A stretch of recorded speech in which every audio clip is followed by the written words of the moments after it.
7h53, excellent réveil à tous, on est de retour dans la matinale et comme je vous l'annonçais juste avant la pause, on retrouve Thibaut pour son billet d'humeur et aujourd'hui Thibaut vous allez nous parler d'argent. Ouais, au niveau des pépettes, eh bien les riches se portent plutôt bien.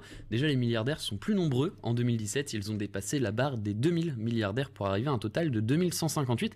Et puis surtout, niveau rentabilité, c'était l'année des records. Ils ont vu leur fortune augmenter de 19% en moyenne, c'est énorme. C'est la plus forte croissance jamais observée selon UBS.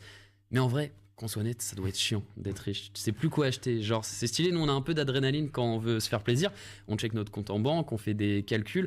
Est-ce que je vais réussir à finir le mois ? Il y a un peu de suspense, tu vois, mais par exemple, pour moi, personnellement, l'achat d'un DVD, ça peut me mettre en difficulté. Alors que eux, quand ils hésitent, c'est pour acheter une villa aux Bahamas. Ça, à la limite, ça les fait réfléchir. Mais pour eux, acheter un DVD, c'est pas la dépense folle du mois. Même acheter le magasin, leur porte-monnaie, ils voient pas trop la différence. L'équivalent, à la limite, pour nous, c'est l'achat d'un paquet de pâtes. Mais quand on parle de ces sommes ahurissantes, il y a toujours cette question qui revient. Qu'est-ce que tu ferais si tu étais milliardaire ? Personnellement, j'achèterais 2 DVD sans promotion, peut-être un au début, histoire de voir l'effet que ça fait. Mais surtout, ça doit être drôle de voir ton compte se faire débiter de 40 euros quand t'as plus d'1 milliard d'euros. Puis les gens blindés, ils peuvent s'acheter tout et n'importe quoi. Personnellement, je suis tombé sur le prix du Fantasy Bra de cette année pour le spectacle de Victoria's Secret.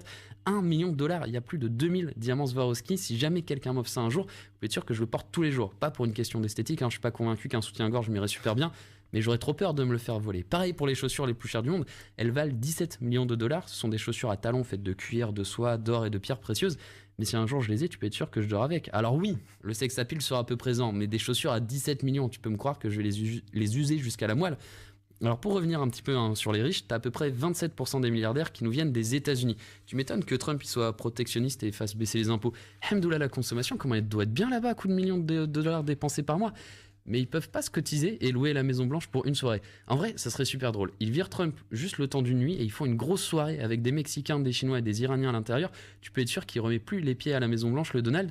D'ailleurs, s'il y a une grosse augmentation des milliardaires, c'est expliqué notamment par un haut niveau d'entrepreneuriat à travers le secteur des nouvelles technologies. On a le PDG d'Amazon qui est dedans, t'as aussi Mark Zuckerberg qui a rejoint le cercle très fermé des 5 fortunes mondiales. Tout roule pour les 2 membres des GAFA. Tu vois en fait qu'ils n'ont pas trop de problèmes d'argent.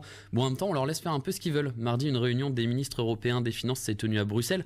Et du coup, malgré des discussions pour enfin taxer les gros du web, rien n'a été conclu. Voire pire, ils ont émis l'idée d'attendre que l'OCDE fasse quelque chose avant d'agir.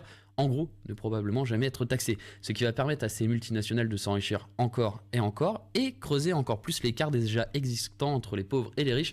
Pour rappel, 8 milliardaires détiennent autant de richesses que la moitié la plus pauvre de l'humanité. Merci Thibaut.